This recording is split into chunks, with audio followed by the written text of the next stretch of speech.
22 जुलाई सावन माह का पहला सोमवार। एक जोड़ी हरी चूड़ी चुपचाप बांध देना, यहाँ पर जन्म जन्मांतर की गरीबी दूर हो जाएगी। सावन माह की सबसे पहले तो आप सभी को हार्दिक शुभकामनाएं। दोस्तों, सावन माह में सोमवार का दिन सबसे ज्यादा पवित्र होता है, इसीलिए यहाँ पर एक जोड़ी हरी चूड़ी बांध देना और 24 घंटे के अंदर देखना चमत्कार। सावन का जो महीना होता है वो मर्यादाओं से भरपूर होता है और भक्ति भाव का महीना होता है, भक्ति का महीना होता है। सावन के पूरे महीने में भगवान भोलेनाथ जी का नियंत्रण माना जाता है और कालों के काल कहे जाने वाले महाकाल शिव शंभू को सावन का महीना सबसे ज्यादा प्रिय होता है। इस समय का सबसे ज्यादा जो भगवान शिव के भक्त होते हैं वो बेसब्री से इंतजार करते हैं। इस समय में सूखे पड़े बंजर भूमि, बाग खिलखिला उठते हैं और चारों ओर हरियाली ही हरियाली दिखाई देती है। सावन का महीना लड्डू गोपाल और श्री कृष्ण को अति प्रिय होता है। अपने बाल गोपाल स्वरूप में भगवान लड्डू गोपाल वृंदावन में सावन में स्नान करने जरूर आते हैं। श्री कृष्ण सखियों के साथ मिलकर वर्षा आदि में स्नान करते हैं और नित्य आदि करते हैं। ऐसा माना जाता है कि सावन के पूरे महीने में भगवान भोलेनाथ जी की पूजा पाठ करने का जो फल प्राप्त होता है वो आपको कई गुना पूजा पाठ करने से भी प्राप्त नहीं होता है। सावन का पूरा महीना भोलेनाथ को ही समर्पित होता है और उनका प्रिय महीना होता है, इसीलिए अनेक पौराणिक कथाओं और धार्मिक मान्यताएं भी हैं कि दोस्तों, जनसाधारण लोग किसी और महीने में संयम नियम का पालन करें या न करें, लेकिन सावन के महीने में संयम एवं नियम का पालन जरूर से करते हैं। सावन में जो लोग व्रत आदि करते हैं उन्हें पूरे महीने भर लहसुन, प्याज और किसी भी प्रकार के तामसिक भोजन को नहीं करना चाहिए, क्योंकि इस समय व्रतधारी भगवान शिव की शरण में होते हैं। तो आप कोई भी ऐसा पाप ना करें जिससे भगवान शिव क्रोधित हो जाएं। तो आज के खास वीडियो में आपको यही जानकारी देने वाले हैं कि किस तरह से आप इस सावन के पवित्र महीने में पहले सोमवार को ही अपनी मनोकामनाओं को पूर्ण कर सकते हैं। इसीलिए पूरा वीडियो जरूर से देखिए। आधा अधूरा ज्ञान हमेशा ही घातक होता है, इसीलिए अगर आप इस वीडियो को अधूरा छोड़कर जाती हैं तो ऐसे में भगवान शिव का अपमान माना जाता है।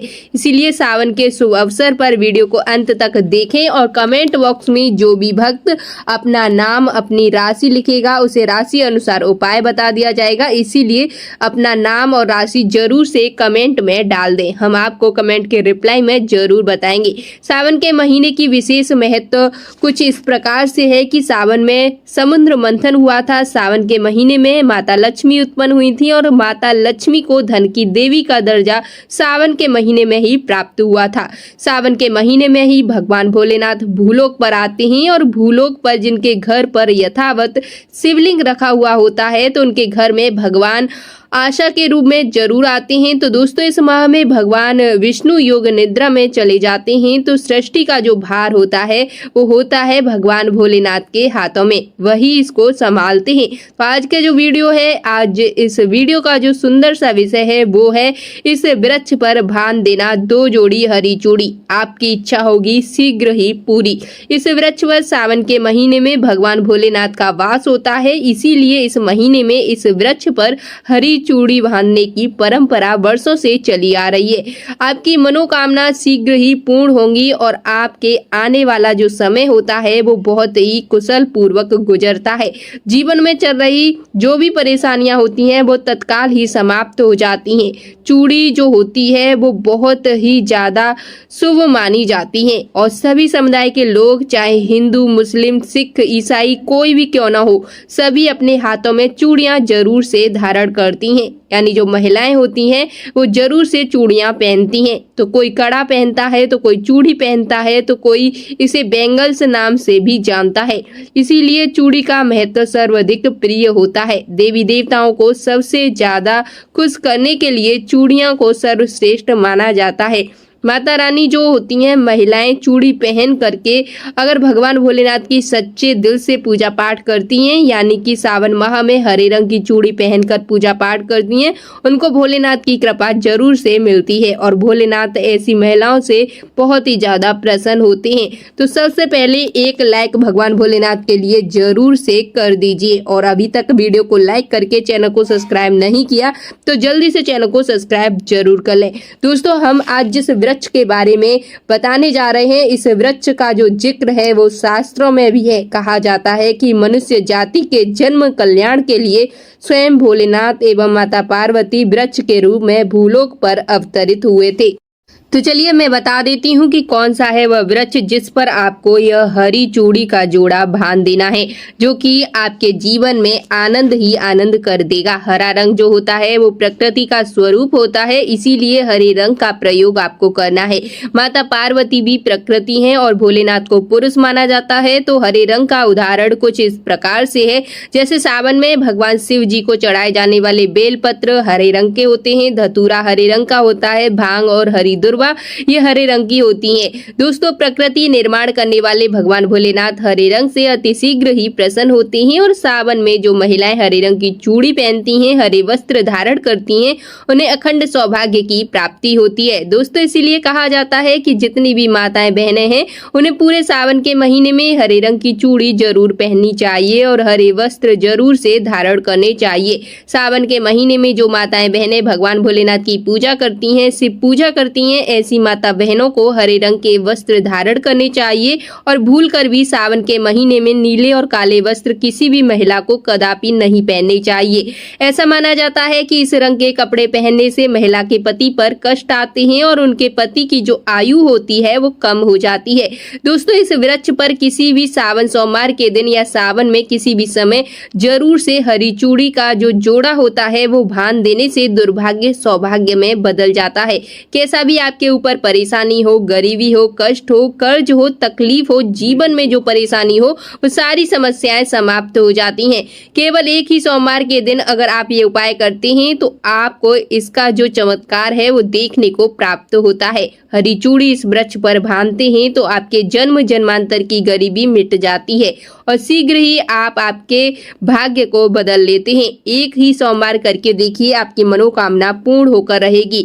तो कौन से हैं वो वृक्ष, चलिए हम आपको सबसे पहले बता देते हैं। तो पहले वृक्ष की बात करें तो पहला वृक्ष आता है वो वृक्ष है समी का वृक्ष। जी हाँ दोस्तों, उमा महेश्वर वृक्ष भी इस समी के वृक्ष को कहा जाता है। पूरे सावन भर समी के वृक्ष पर माता पार्वती और भगवान भोलेनाथ जी का वास माना जाता है। सावन के महीने में गोधली बेला पर प्रदोष काल के समय, अर्थात दोस्तों जब ही दिन हो और ना ही जब रात हो, यानी संध्या का समय होता है, उस समय वृक्ष पर जो गोधली बेला होती है उस समय प्रदोष काल होता है। इस समय इस वृक्ष को छूने से सारे पाप दोष जो होते हैं वो दूर हो जाते हैं और आपकी मनोकामनाएं पूर्ण हो जाती हैं। दोस्तों, सावन के पवित्र महीने में अगर समी के वृक्ष की जड़ पर जो व्यक्ति कच्चा दूध डाल देता है तो ऐसा करने से भगवान शिव शीघ्र ही प्रसन्न होते हैं और माता पार्वती का ढेर सारा आशीर्वाद प्राप्त होता है। दोस्तों, समी के वृक्ष का महत्व कुछ इस प्रकार से है कि भगवान राम ने समी वृक्ष की पूजा की थी और पांडवों ने अपने दिव्य हथियार भी समी के वृक्ष के नीचे दबाए थे। समी का वृक्ष जिस घर में लगा होता है उस घर का कल्याण हो जाता है और उस घर में सभी प्रकार के भौतिक सुखों का वास माना जाता है। दोस्तों, सावन के किसी भी सोमवार के दिन समी वृक्ष पर उमा महेश्वर का ध्यान करते हुए 2 जोड़ी हरी चूड़ी एवं हरे रंग का रिबन जरूर से बांधना चाहिए या फिर हरे कलर का जो भी आपको श्रृंगार आदि मिल जाए वह आपको जरूर बांधना चाहिए, जैसे कि हरे रंग की मेहंदी, हरे रंग की बिंदी आदि हरी चूड़ियां जरूर से बांध देनी चाहिए। कैसी भी आपकी मनोकामना हो वह एक बार में पूर्ण हो जाएंगी, क्योंकि इस खास समय पर यानी सावन के समय में भगवान शिव खास तौर पर वास करने आते हैं धरती पर और समी के वृक्ष में स्थायी रूप से वास करते हैं। समी का वृक्ष छूने मात्र से आपकी मनोकामनाएं शीघ्र ही पूर्ण हो जाएंगी और पूरे सावन भर अगर समी के पत्ते भोलेनाथ जी को उनकी पूजा में चढ़ाते हैं तो इससे अष्ट लक्ष्मी आपके घर में वास करती हैं।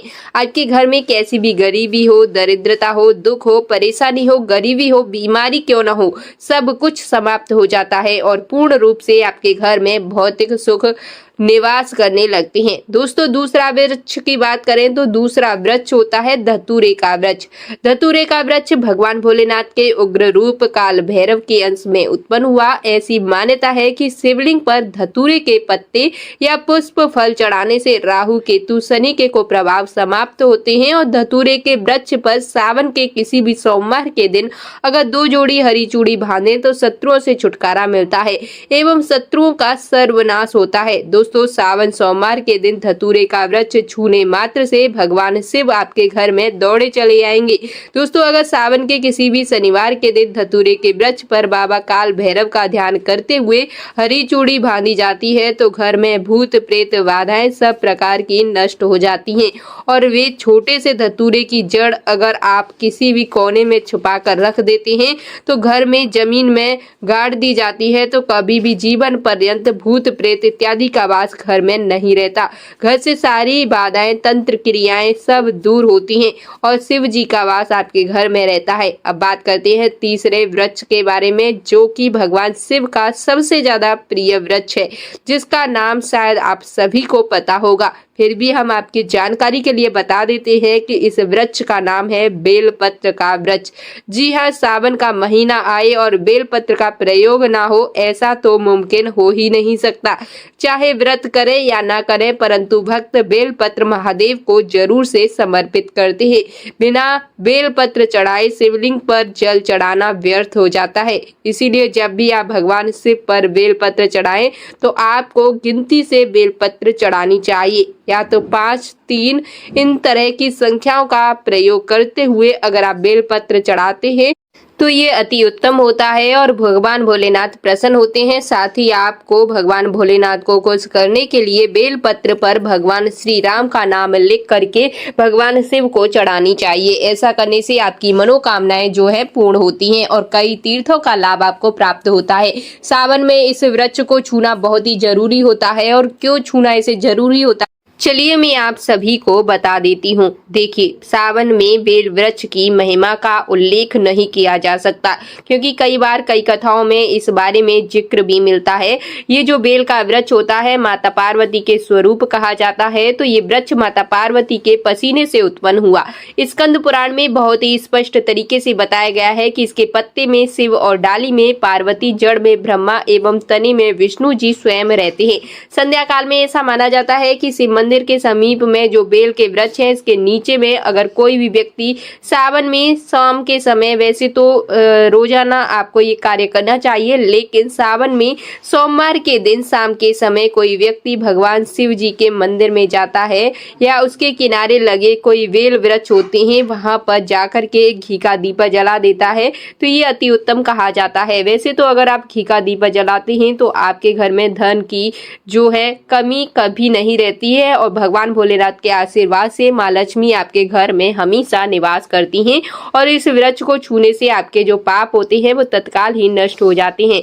कैसा भी आपके जीवन में पाप हो दूर हो जाता है। तो आपको क्या करना है, देखिए जो बेल का वृक्ष है इसे बहुत ही उत्तम कहा गया है। माता लक्ष्मी को भी बेल के वृक्ष का अवतार लेना पड़ा था। एक कथा के अनुसार इसके बारे में बता देती हूँ कि क्यों बेल के वृक्ष के रूप में माँ लक्ष्मी को अवतरित होना पड़ा था। तो आपको सावन के पवित्र दिनों में बेल के वृक्ष के नीचे हो सके तो घी का दीपक जरूर से जलाना है, ये बहुत ही उत्तम कहा जाता है। और अन्य वृक्षों को जैसे आपने मक्खन चढ़ाया, बतासे का भोग लगाया, बेल के वृक्ष को माता पार्वती और भगवान शंकर का स्वरूप कहा जाता है। तो बेल के वृक्ष की जो जड़ होती है, इसके जो मूल भाग होती हैं, इसमें तीर्थ आकर के निवास करती है। जितने भी तीर्थ कहे जाते हैं वो सभी सावन के महीने में इस बेल वृक्ष की जड़ में निवास करते हैं। अगर तीर्थ धाम नहीं जा सकते तो तीर्थों के दर्शन नहीं कर सकते तो ऐसे में व्यक्ति बेल के वृक्ष के नीचे 1 महीने तक घी का दीपक जला लेते हैं तो संपूर्ण जितने भी तीर्थ होते हैं उनके घूमने के बराबर पुण्य की प्राप्ति होती है। इसीलिए सारी जानकारी, गुप्त रहस्य जानकारी जो होती है वो मैं आपको बता देती हूँ, जिससे आप सभी दर्शकों का कल्याण हो और दर्शकों को बिल्कुल भी आध्यात्मिक उन्नति हो। सभी को धन की जरूरत होती है, किसी को पुण्य की प्राप्ति होती है तो किसी को धन की प्राप्ति होती है तो किसी के पाप नष्ट होते हैं और आध्यात्मिक उन्नति होती है। इसी प्रकार से छोटे छोटे जो उपाय होते हैं जो गुणों से भरे होते हैं उनके लिए मैं आपके लिए वीडियो लेकर आती हूँ। तो आप इन वीडियो को जरूर से देखा करें और अन्य लोगों के साथ में शेयर जरूर किया करें। सावन के शुभ मंगल दिनों में इस वृक्ष को छूना, माता पार्वती से प्रार्थना करना कि हे माता पार्वती आप हमें शक्ति स्वरूप इतना धन देना कि हमें अपने जीवन में कभी किसी के सामने हाथ फैलाने ना पड़े। तो इस तरीके से आपको अपनी इच्छा को बोल देना है और आप इस तरीके से अपनी इच्छा को बोलते हैं तो निश्चित ही आपको कभी किसी के सामने हाथ फैलाने की जरूरत नहीं पड़ती है। इस वृक्ष को छूने से आपकी गरीबी मिट जाती है और निर्धनता मिट जाती है। जीवन में चल रही सारी परेशानियां दूर होती हैं और आप अपने जीवन में और भी ज़्यादा कुछ पाना चाहते हैं तो इसके लिए आपको एक काम जरूर करना चाहिए। एक कपूर और एक लौंग को भी जला देना चाहिए और यह काम जरूर से इस वृक्ष के नीचे करना चाहिए। आप भोग स्वरूप में आपको धतूरे के पत्ते, धतूरे के फल समर्पित करने चाहिए और बोलना चाहिए कि हे माँ पार्वती, हे भगवान शिव, आप इसे स्वीकार करें। इस वृक्ष की जड़ के नीचे आपको धतूरे के फल और पुष्प को रख कर, आपको पत्ते जो है रख करके आपको प्रार्थना करनी है कि हमारी जो गरीबी है, वो निर्धनता है, वो अच्छी तरह से दूर हो जाए और कभी जीवन में हमें किसी के सामने हाथ फैलाने की जरूरत ना लगे। इस तरह की प्रार्थनाएं करके आप आध्यात्मिक उन्नति प्राप्त कर सकते हैं और अपने जीवन में लगे हर प्रकार के दोषों को दूर कर सकते हैं, नवग्रह पीड़ा को भी दूर कर सकते हैं। तो इस तरह से हमारे धर्म शास्त्र में कहा जाता है कि जो व्यक्ति सावन माह में इस तरीके के कार्य करते हैं उनके जीवन में कभी भी किसी भी प्रकार की कोई भी समस्याएं नहीं आती हैं। अगर आप गरीबी को मिटाने की प्रार्थना करते हैं या आपके ऊपर बहुत ज्यादा कर्ज का भार है तो आप इस प्रकार से पूजा पाठ करके आप अपने जीवन से इन समस्याओं से छुटकारा पा सकते हैं।